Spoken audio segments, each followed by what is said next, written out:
Là, la tour est en train de... J'espère qu'elle est faite, là, parce qu'on est pas mal. Je pense que premier étage, on est bien. Ouais, Ah, on est c'est bien. cool.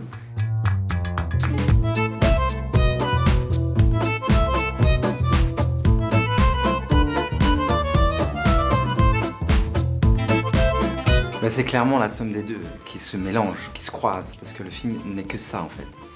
Il n'est que allant de la tour, de la conceptualisation de ce projet fou et de l'histoire d'amour vécue ou pas, parce que vous verrez qu'il y a des ratés, il y a des rendez-vous compliqués et du coup l'un se mélange, enfin et l'autre se mélange à chaque fois. Quand je vois Adrienne, il y a la conceptualisation de la tour qui est là. Et quand je suis au travail avec les ouvriers et qu'il y a des grèves et tout, je suis nourri de la force ou de la fragilité qui découle de l'histoire d'amour avec Adrienne. Donc c'est ça qui m'a plu. C'est l'ingénieur justement partagé, parce que je pense que c'est un ingénieur amoureux, mais je pense que dans beaucoup de projets, il est plus ingénieur qu'artiste, mais un artiste est là-dedans. Il a évidemment du désir qui rentre dans son travail et de l'amour s'il a la chance de l'avoir, mais bref.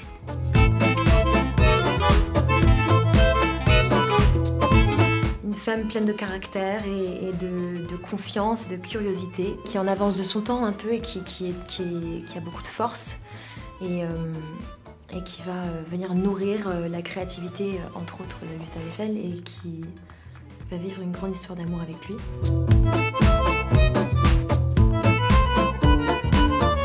On la revit pas complètement parce que d'une certaine manière, moi je l'ai fabriquée donc, et en filmage.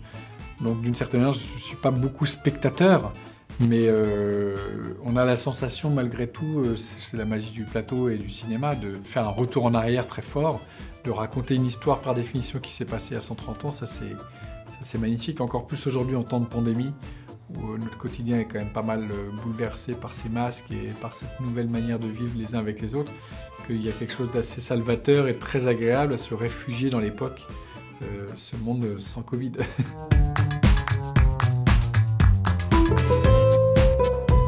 Il y en a eu beaucoup de scènes compliquées à tourner. Nous, ce qui est compliqué, enfin moi je sais, pardon, moi je dirais pour Gustave, ce qui était compliqué par exemple, c'est les scènes de sous l'eau.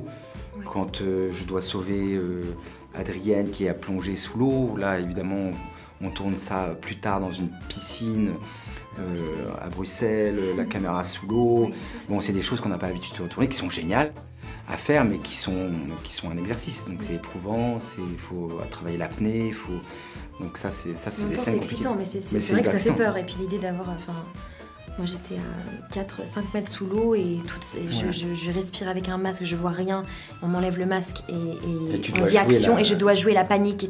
C'était ça m'a fait peur au début, mais on était bien entourés, il n'y a pas de problème. C'est beau d'avoir des obstacles comme ça aussi.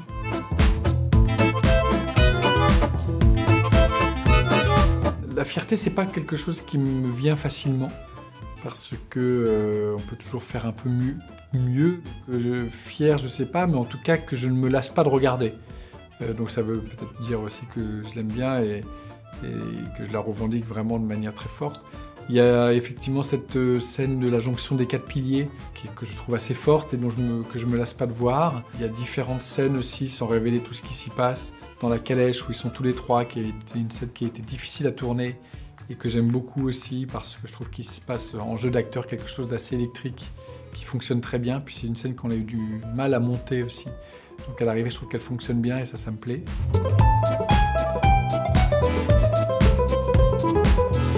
Molière avait clairement un effet plus comique. La Eiffel, c'est peut-être plus compliqué parce que c'est plus riche et il y a plus de tableaux différents. Il y a quand même la réalité historique qui est là, il y a ce bâtiment qui n'est pas une blague, qui est vraiment là. Il y a cette histoire d'amour inventée qu'on doit assumer, nous, en tant qu'acteurs, dirigée par un metteur en scène, mais je veux dire, on doit y croire absolument. Donc je dirais qu'Eiffel est plus compliqué. Donc il y a vraiment 3 tableaux, la jeunesse, la tour qui se construit et l'histoire d'amour. Et tout ça se mélange.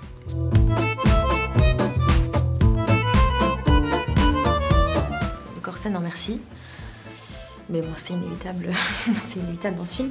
Mais moi, j'aime toute la garde-robe d'Adrienne parce qu'elle informe et elle nourrit un peu toutes les scènes aussi. Le physique du personnage et la façon de se tenir quand on est femme mariée, contrairement à quand on est jeune. Enfin, la robe d'anniversaire que je porte dans le flashback, c'est un peu une robe de Cendrillon. Et là, 18 ans, les yeux comme ça, le monde est à elle. Mais en tout cas, c'est parce qu'elle est plus confortable, on va dire, les vêtements de...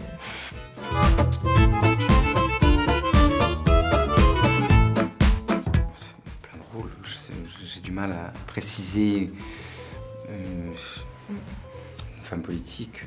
Ah ouais, moi j'aimerais bien ça. Une femme politique ouais, qui change le monde, n'ayons pas peur.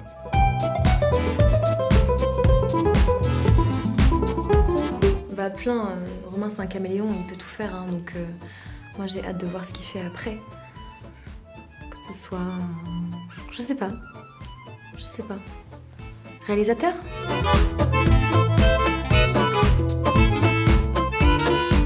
En ce moment. Moi j'ai été. Succession. Ouais, Succession. On l'a vu à peu près en même temps. Ouais, donc, ouais. Moi je suis encore dans le monde Succession. Ouais, je suis désolée, je peux pas. Il n'y a rien d'autre pour l'instant. C'est une série, il faut la regarder. Ouais. Ouais, ça fait un moment que j'ai pas vu un film de cinéma qui m'ait fait autant d'effet que cette série. La fin du deuxième de la deuxième saison. Ça nous procure des sensations physiques.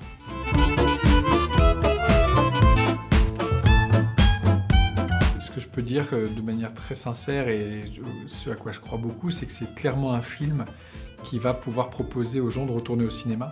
Parce que c'est un film qui doit se découvrir au cinéma, qui offre la promesse d'un grand spectacle populaire, d'une grande histoire d'amour romanesque, avec du spectacle visuel qui serait dommage de découvrir sur un iPhone par exemple.